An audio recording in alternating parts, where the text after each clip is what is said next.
C'est à nouveau dans le département du Gard que les pensionnaires de la catégorie production du championnat de France de la montagne s'étaient donné rendez-vous le week-end dernier à l'occasion de la 49e course de côte de Saint-Jean-du-Gard Col Saint-Pierre. Deuxième épreuve de la saison, mais aussi première du championnat d'Europe de la montagne 2023. Celle-ci aura tenu toutes ses promesses et offert un spectacle de haute intensité. Arrivé à Saint-Jean-du-Gard en qualité de leader du championnat, Nicolas Ververt se savait attendu au tournant au pied du col Saint-Pierre. En effet, l'Alsacien jouait sur deux tableaux distincts dans les Cévennes puisqu'il lançait également sa saison européenne. L'octuple champion de France de la montagne n'a pas tremblé pour s'offrir un succès de prestige au volant de sa Porsche 997 GT3 R.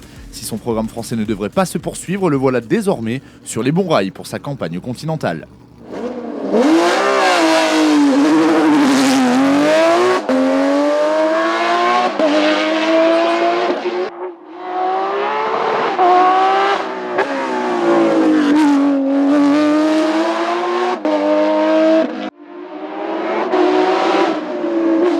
Mon programme est le championnat d'Europe 2023, donc clairement je regardais que ça. D'avoir la victoire en France aussi, c'est clair que c'est positif et on va pas s'en plaindre du tout. Très performant tout au long du week-end au volant de sa BMW M3 E92, Yannick Poinsignon s'offre un second podium consécutif en prenant la deuxième place du classement général de l'épreuve.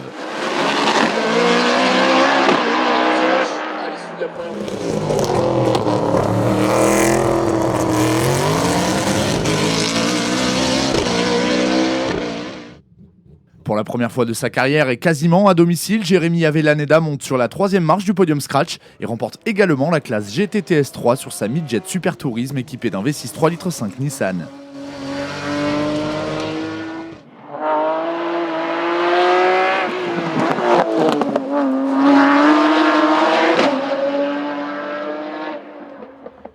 Comme à Bagnols-Sabran, c'est Moran-Kat Makoviak qui termine meilleure féminine de la catégorie production au volant de sa BMW M3 E36. La championne de France production au titre prend également la troisième place du groupe N. Pour sa première participation à l'épreuve Cévenol, Julien Faure termine meilleur jeune de la catégorie production sur sa Clio 2 RS.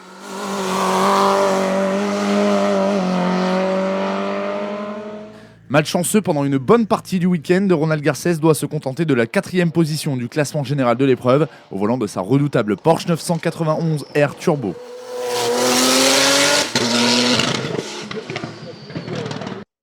Dans le groupe GTTS et dans la classe GTTS 4, notons la belle 5e position de Philippe Marion sur sa Porsche Cup, également 9e du scratch.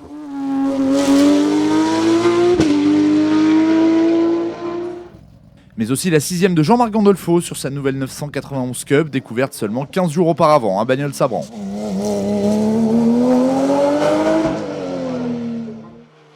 Derrière Avellaneda, c'est Thierry Thiers qui brille en GTTS 3 au volant de sa Cupra Leon TCR. Il prend la seconde place de la classe. Les week-ends se suivent et se ressemblent pour Stéphane Villain, vainqueur pour la deuxième fois de la saison en GTTS 1 sur sa Midjet 1300. Sur une version 1400 cm3 de la Midjet, Jean-Michel Godet s'offre la seconde position de la classe. Les deux hommes devancent ainsi Aurore Louison et sa version 1300 cm3, troisième donc du GTTS 1. Après sa déconvenue de Bagnols-Sabran, Nicolas Granier s'est vengé et s'offre la victoire dans le groupe A tout en coiffant la 5e place du scratch et la 3e du groupe 3 européen sur sa Cupra Leon Super Copa MK3. Jérémy Debels continue d'impressionner et de faire mieux que de rivaliser avec les ténors du championnat. Le Varois termine 2e du groupe et 8e au général sur sa Seat MK3. La bagarre a fait rage derrière les deux hommes pour le gain de la 3e place. C'est finalement Frédéric Toubert qui l'a conquise au volant de sa MK2, tout en accrochant la 10e place du scratch. Encore en plein développement de sa nouvelle MK3, Francis Dozière se remet en selle avec une prometteuse 4e place de groupe.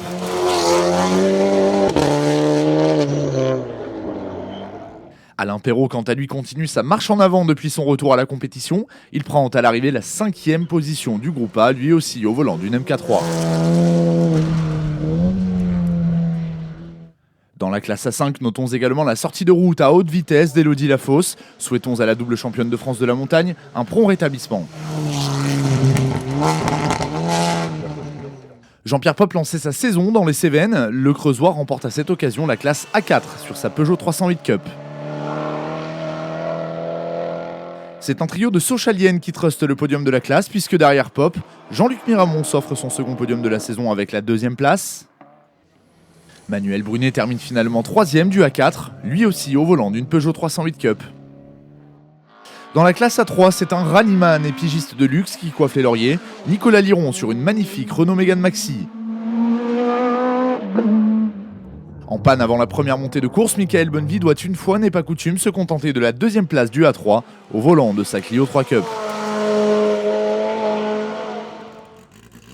Dans la dernière montée de course, Christophe Pensignon s'adjuge la victoire dans le groupe FC au volant de son Simca CG Turbo, une performance lui permettant de prendre également la 6e place au scratch.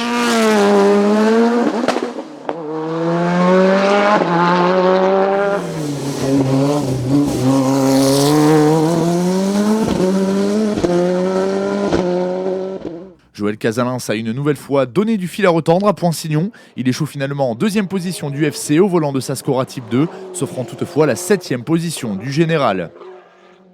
À domicile, Michael Pérez remporte la classe FC2 avec sa célèbre Renault 8 Gordini, tout en montant également sur la 3e marche du podium du groupe.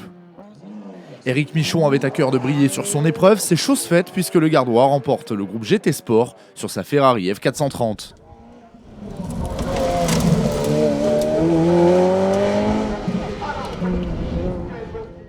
Dans le groupe N, Sébastien Lemaire s'impose au volant de sa BMW M3E36 tout en s'offrant le nouveau record du groupe sur ce tracé. Un nouveau succès de haut vol face à un adversaire redoutable.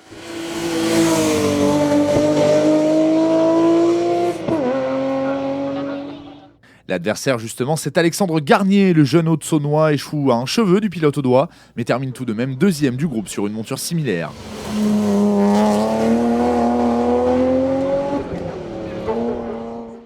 Deuxième à Bagnols-Sabran en N3, Cédric Durand s'est rattrapé en s'imposant comme en 2022 à Saint-Jean-du-Gard sur sa Clio 2 RS.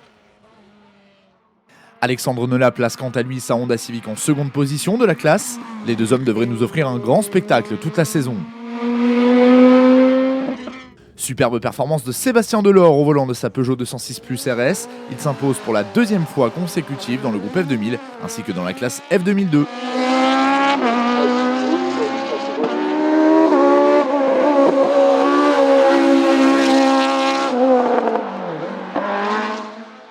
Juste derrière lui dans le classement du groupe, l'on retrouve le Vendéen Gilbert Pénaud et sa 205 GTI, vainqueur de la classe F2003.